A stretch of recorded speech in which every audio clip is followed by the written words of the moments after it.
Hello everyone. इससे पिछली video में हमने परसेंटेज का पार्ट 1 किया था। इस वीडियो में हम परसेंटेज का पार्ट 2 करेंगे। इसमें और क्वेश्चन लेंगे जिसके थ्रू हम परसेंटेज के टॉपिक को और अच्छे से कवर करेंगे। इस वीडियो का जो पहला क्वेश्चन है, यदि किसी वस्तु के मूल्य में 10% की वृद्धि होती है तो उस वस्तु की खपत कितना प्रतिशत कम की जाए ताकि खर्च बिल्कुल ना बढ़े।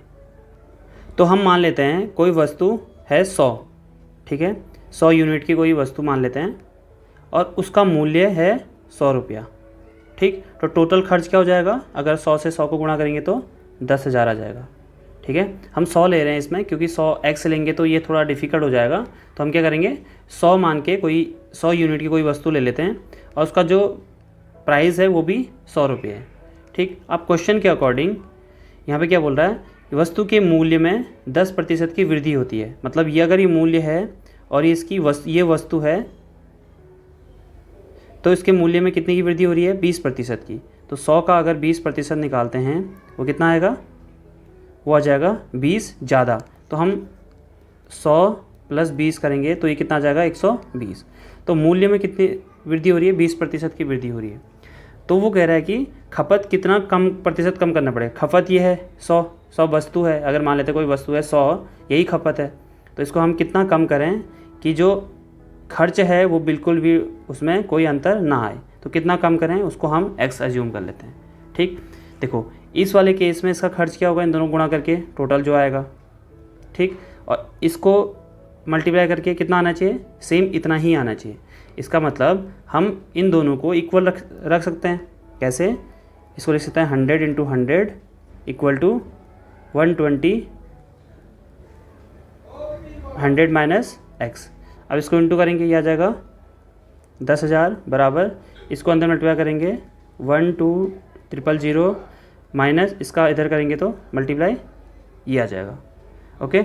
अब इसको इधर शिफ्ट करते हैं और 10,000 को उधर, तो यह आ जाएगा 120x बराबर 12,000 माइनस 10,000 और इसको सॉल्व करेंगे बराबर ये आ जाएगा 2,000।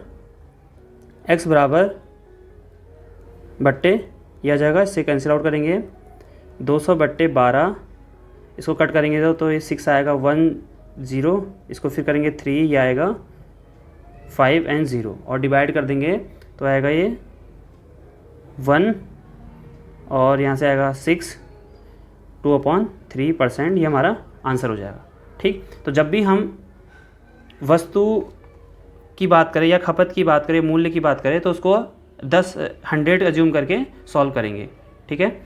देखो और ऐसी क्वेश्चन अगर कभी आ जाए कि किसी वस्तु के मूल्य में 20% की वृद्धि हो रही है तो खपत को कितना कम करें, तो इसका एक और तरीका होता है। उसको हम ऐसा बोल सकते हैं x/x प्लस, अगर ये वृद्धि हो रही है ना, तो +x × 100 करेंगे तब भी इसका आंसर यही आएगा, ठीक है। तो ऐसे क्वेश्चन के लिए ये फॉर्मूला होता है। आप इससे भी शॉर्टकट में इसका आंसर कर सकते हैं। जैसे अगर ये x क्या है, अगर बोले किसी वस्तु के मूल्य में x% की वृद्धि होती है तो उस वस्तु की खपत में कितना प्रतिशत कम की जाए ताकि खर्च बिल्कुल ना बढ़े। तो x मतलब 20, तो 20%, परसेंट नहीं लिखना है, 20 लिखना है, अपॉन 100 + 20 इंटू ये आ गया। इसको सॉल्व करेंगे तो ऊपर से आ जाएगा 2,000, नीचे से आ जाएगा 120, इससे कैंसिल आउट करेंगे तो ये सेम 200/12 हो गया, ये वाला सेम इसकी तरह हो गया। तो सॉल्व करेंगे तो यही आंसर आ जाएगा। तो ऐसे क्वेश्चनों में हम डायरेक्ट ये फॉर्मूला पे अप्लाई कर सकते हैं, बट आपको एग्ज़ाम में अगर वो ज़्यादा मार्क्स का आ रहा है तो यही मेथड यूज़ करनी होगी। तो ऐसी नेक्स्ट क्वेश्चन देखते हैं। ये भी वैसी क्वेश्चन है जो हमने ऊपर किया था। यदि चीनी की कीमत 10% गिर जाती है तो गृहपति अपनी खपत कितना बढ़ा दे ताकि उसके खर्च में कोई कमी ना हो। मतलब जो चीनी का प्राइस है वो 10% कम हो जाता है। मान लेते हैं वो चीनी का प्राइस 100 था और वो जो खपत थी, मान लेते हैं 100 किलो की खपत थी। तो अगर प्राइस में 10 रुपये कम हो रहा है तो इसका मतलब 90 हो जाएगा। तो इसमें कितना बढ़ाना पड़ेगा, है ना। तो इसको लिखेंगे 100 + x और इसको हम सेम ऊपर वाले की तरह सॉल्व कर लेंगे फिर। तो अगर इसको नॉर्मली वैसे करना है जो हमने फॉर्मूला अप्लाई किया था। तो फिर क्या करेंगे, यहाँ पे 10 है और ये गिर रहा है, कम हो रहा है, तो हम क्या करेंगे 100 माइनस 10 इंटू 100, तो यह आ जाएगा 10, 1000 आ जाएगा, यहाँ से 90 आ जाएगा। इसको कैंसिल आउट करेंगे और 9 से इसको करेंगे, 9 1 जा 9, 9 1 जा 9 और 1/9%। ये हमारा इसका आंसर हो जाएगा। ठीक है, तो ऐसे भी कर सकते हैं और इसको सॉल्व करेंगे तो फिर इसको सॉल्व करने में इसको हम ऐसे सॉल्व कर लेंगे, तब भी हमारा आंसर आ जाएगा, x की वैल्यू से निकल जाएगी। ठीक, अब देखो जो चीज़ ऊपर थी इसमें खपत और कीमत से रिलेटेड था, कंजम्पशन एंड जो प्राइस है उससे रिलेटेड था। जो नीचे है उसमें क्या है कि A salary is 25% more than that of B, then how much percent is B salary less than that of A. इसका मतलब ये है कि जो ए की सैलरी है वो बी से 25% ज़्यादा है, तो बताना है कि बी की सैलरी ए से कितना प्रतिशत कम है। ठीक है, तो हम क्या करेंगे, मान लेंगे लेट, देखो ए की सैलरी बी से 25% ज़्यादा है, इसका मतलब हम बी को मानेंगे, लेट बी का वेतन बराबर 100, आप चाहो तो एक्स पे अज्यूम कर सकते हो। फिर ए का वेतन क्या हो जाएगा, 100 में से 100 का 25% ज़्यादा, तो 100 का 25% क्या होगा, 25 होगा, तो हम 25 प्लस कर देंगे तो ये आ जाएगा 125। अब बी का वेतन ए से कितना प्रतिशत कम है, तो पहले कम कितना है ये बताना है। बी ए से कितना कम है, 25 कम है, तो अब प्रतिशत में बताना है, तो प्रतिशत क्या होगा, कितना कम है, 25 कम है, इन दोनों को घटाएंगे तो 25 आएगा। और किससे कंपेयर कर रहे हैं, ए से, और ए का वेतन कितना है, वो है 125, तो नीचे आएगा 125 गुणा 100। इसको सॉल्व करेंगे, ये आ जाएगा 5, ये आएगा 4 और ये 5, तो आएगा 20%। ठीक, और जो फॉर्मूला हमने ऊपर अप्लाई किया था, क्या था, x/100 plus x into 100, x क्या है यहाँ पे, परसेंटेज, तो यहाँ पे लिखे इफ़, यहाँ पे लिखे यदि ए का वेतन बी से x% अधिक हो, तो यहाँ पे x% लिखा होगा, अधिक लिखा होगा तो नीचे प्लस कर देंगे। ये वाला फॉर्मूला इसमें भी अप्लाई कर सकते हैं, तो हमें 25 आ जाएगा, बट्टे 25 प्लस 25 आ जाएगा, तो सेम यही चीज़ बन जाएगी। ठीक है, और अगर कम है बोलता तो यहाँ पे माइनस करेंगे।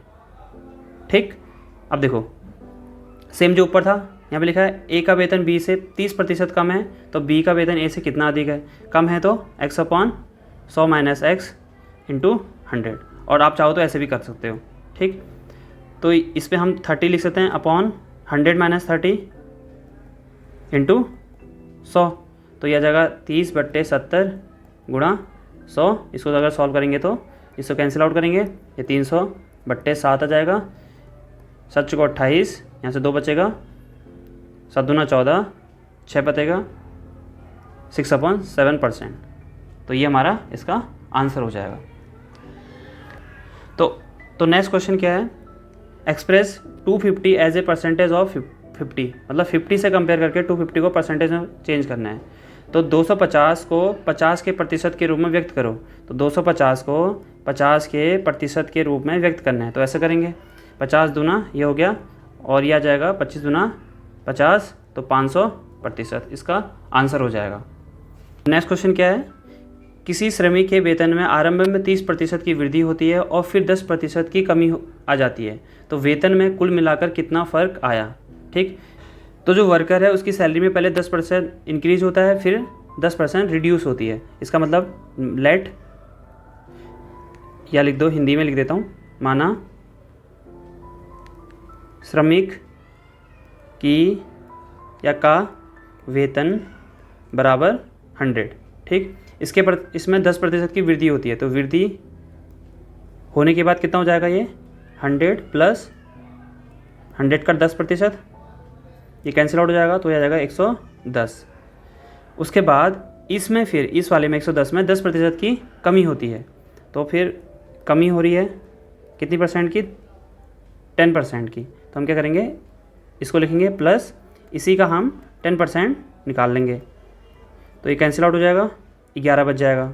तो कमी हो रही है, तो उसको हम क्या करेंगे, माइनस करेंगे, तो -11, इसका मतलब ये आएगा 99, इसकी सैलरी कितनी होगी, 99 लास्ट में। अब पूछा क्या हमसे, वेतन में कुल मिलाकर कितना फ़र्क आया है। तो वेतन में कितना फ़र्क आया है,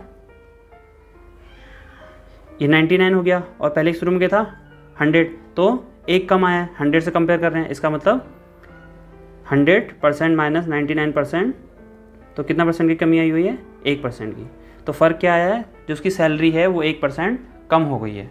ठीक, आप जब ऐसे क्वेश्चन हो, पहले सेम अमाउंट का वृद्धि हो रही हो, फिर सेम अमाउंट की कमी हो रही हो, तो इसके लिए भी एक फॉर्मूला होता है, उसको हम बोल सकते हैं x² / 100। तो इससे हम डायरेक्ट ये बता पाएंगे कि चेंजेस क्या आया है। तो अगर हम इसको सॉल्व करेंगे तो आएगा हमारे पास 100/100, इसको तो डिवाइड करके आएगा 1। और यहाँ पे ध्यान रखना है, कभी भी जब पहले इंक्रीज हो रही हो फिर डिक्रीज़ हो रही हो या रिड्यूस हो रही हो, तब जो आंसर आता है वो हमेशा डिक्रीज़ ही होगा। मतलब कि ये जो 1 है होगा ये -1 होगा, मतलब 1% का डिक्रीज़ हुई है, मतलब उसकी जो सैलरी है 1% कम हो गई है। ठीक है,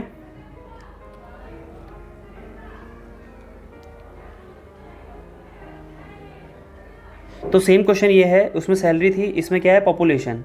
किसी शहर में पहले वर्ष के लिए 15% बढ़ जाती है उसकी जनसंख्या, शहर की जनसंख्या, फिर अगले वर्ष से 15% घट जाती है, तो ओवरऑल क्या परिवर्तन आएगा, तो ओवरऑल कमी होगी। और हमने अभी थोड़ी देर पहले पढ़ा था 15 का स्क्वायर बट्टे 100 करेंगे तो आएगा 225/100, तो ये आ जाएगा 2.25%, मतलब इतने परसेंट की कमी हुई होगी शहर की जनसंख्या में। आप चाहो तो इसको 100 मान के सॉल्व कर लेना, और ऐसे भी इसका आंसर यही आएगा। ठीक है, आपको ये ट्राई करना है जैसे हमने ऊपर क्वेश्चन किया था। अब यहाँ पे क्या हो रहा है, यहाँ पे जो परसेंटेज में चेंजेस आ रहा है वो अलग अलग है। ठीक, एक श्रमिक का वेतन आरंभ में 10% बढ़ा दिया जाता है, बाद में 5% कम कर दिया जाता है, तो उसके वेतन में कितना फ़र्क आया। हमने क्या पढ़ा ऊपर, वहाँ पे क्या था, सेम प्रतिशत में पहले बढ़ रहा था, फिर उसके बाद सेम परसेंटेज उसका घट रहा था, तो यहाँ पे अलग अलग है। तो सबसे पहले हम उसका जो शुरू में वेतन है वो मान लेते हैं, वो कितना होगा 100। तो अगर 10% बढ़ रहा है तो उसका जो चेंज आएगा वो क्या आएगा, 100 + 10, तो आएगा 110। और अगर फिर 5% कम हो रहा है, 5% कम हो रहा है, तो इस वाले का माइनस करेंगे इसका 5% को, इससे कैंसिल आउट हो जाएगा, ये आएगा यहाँ से 2, और 2 से 11 को जब डिवाइड करेंगे 11/2 आ रहा है, इसको करेंगे तो 5 × 5 आ जाएगा। तो इसकी जगह पे हम लिख सकते हैं इसको 110 माइनस 5 पॉइंट, तो इसको माइनस करेंगे क्या आएगा 5 पॉइंट, यहाँ से आएगा हमारे पास 10 में से 5 गया 4, और 1 का 0 और 1। ठीक, ये आ जाएगा इसको माइनस करके। इसका मतलब जो ओवरऑल चेंज आया वो कितना आया है, तो इससे हम इसको माइनस कर देंगे, तो 104.5 माइनस 100, ये कितना आ जाएगा 4.5% का उसमें चेंजेस आया होगा। तो नेक्स्ट क्वेश्चन है, सेम ऊपर वाले की तरह है। एक दुकानदार अपनी वस्तु की कीमत मूल कीमत से 20% बढ़ा कर लिखता है, इसके बाद वह हर खरीदार को 10% की छूट देता है, उसे कितना प्रतिशत लाभ या हानि हुआ है। तो यहाँ पे प्रॉफिट और लॉस का क्वेश्चन नहीं है, ये परसेंटेज से रिलेटेड ही है, बट हमें बताना है कि उसके जो परसेंटेज में चेंज आया होगा वो कितना आया होगा। ठीक है, अगर पॉजिटिव आया होगा तो, अगर प्लस में आएगा तो उसे प्रॉफिट हो रहा होगा, अगर माइनस में आएगा तो उसे लॉस हो रहा होगा। तो कैसे करेंगे, सबसे पहले मान लेते हैं जो वस्तु कीमत थी, वस्तुओं की कीमत वो होगी 100। ठीक, उसको उसने बढ़ा दिया, 20% पहले बढ़ाया है, तो क्या आ जाएगा 120 हो जाएगा। उसके बाद इस 120 में वो 10% की डिस्काउंट देता है, तो 10% का वो क्या देता है, डिस्काउंट दे रहा है, डिस्काउंट मिल रहा है मतलब कम कर रहा है। तो 120 माइनस 120 का 10% अपॉन ये हो जाएगा, इसको कैंसिल कर देंगे तो ये आएगा 12। इसका मतलब 120 माइनस 12 ये कितना हो जाएगा 8, 108 हो जाएगा। तो देखो इन दोनों में चेंजेस है ना, शुरू में 100 था, इसको हम 100% भी बोल सकते हैं। अब उसके बाद जब उसने डिस्काउंट भी दिया तो उसके बाद कितना हो गया 108%। तो ओवरऑल चेंज कितना आया है 108 माइनस 100, लास्ट वाला ज़्यादा है, ये वाला कम है शुरू वाला, तो ये 8% पॉजिटिव का होगा। इसका मतलब उसको 8% का प्रॉफिट हो रहा होगा, 8% का लाभ हो रहा होगा। तो इन क्वेश्चनों को भी हम एक शॉर्ट ट्रिक से कर सकते हैं। वो क्या होता है, हम लिखते हैं x प्लस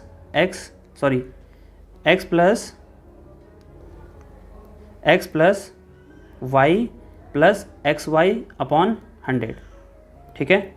अब यहाँ पे एक चीज़ ध्यान रखनी है कि x को पॉजिटिव कब लिखेंगे और y को पॉजिटिव निगेटिव कब लिखेंगे, ठीक है। देखो, जब भी कीमत बढ़ रही होगी तो ये पॉजिटिव में होगा, ठीक। अगर कीमत घट रही होगी तो ये निगेटिव में होगा, ओके। सेम y के लिए भी होगा। जैसे इसी क्वेश्चन को अगर हम इसी क्वेश्चन को करें इस वाले फॉर्मूले से, वो क्या है, जैसे पहले 20% बढ़ रहा है, इसका मतलब पॉजिटिव 20 हो गया, फिर 10% घट रहा है तो माइनस का 20 हो गया, 10 हो गया, फिर प्लस लिखा था, ये बढ़ रहा था इनटू ये वाला घट रहा था अपॉन टोटल 100, तो ये प्लस का 20 है तो ये आ जाएगा 10, प्लस माइनस माइनस, और यहाँ से आ जाएगा 200 अपॉन यहाँ से आएगा 100, इससे इसको कैंसिल आउट करेंगे 2 आएगा, तो 10 माइनस 2 बराबर 8 आ गया। ये 8 पॉजिटिव का 8 आया है, इसका मतलब यहाँ पे 8% का प्रॉफिट हुआ होगा, ठीक है। तो ये क्वेश्चन को हम ऐसे भी सॉल्व कर सकते हैं। तो ये 8% का इसमें जो चेंजेज आया होगा, और ये 8 अगर निगेटिव आता तो हम बोलते कि उसे 8% का हानि हुआ है, लेकिन यहाँ पे पॉजिटिव आया है तो इसका मतलब उसे 8% का प्रॉफिट हुआ होगा। सेम इस क्वेश्चन को कर सकते हैं इस वाले मेथड से। किसी श्रमिक के वेतन में 20% पहले 20% घटा दिया जाता है, फिर 10% बढ़ा दिया जाता है। इसका मतलब शुरू में 20 को हम क्या लिखेंगे, माइनस का, प्लस फिर y में 10% बढ़ रहा है, फिर प्लस x 20%, निगेटिव का 20 आ जाएगा, यहाँ पे 10 बट्टे 100, तो ये यहाँ से क्या आएगा, माइनस का 10 प्लस यहाँ से माइनस का 20 अपॉन 100, इसको कैंसिल आउट करेंगे तो ये आ जाएगा हमारे पास 10 माइनस 2, तो ये आएगा माइनस का 12। इसका मतलब उसके वेतन में कितना परसेंट का प्रभाव पड़ा, इसका मतलब जो उसकी सैलरी है 12% कम हो गई है, 12% उसकी सैलरी कम हो गई है, ठीक है। तो ऐसे भी हम कर सकते हैं। सेम ये क्वेश्चन भी है, एक दुकानदार अपने वस्तुओं की कीमत वास्तविक मूल्य 15% बढ़ा देकर रखता है और मांग में वृद्धि के कारण एक बार फिर मूल्य में 10% की वृद्धि करता है।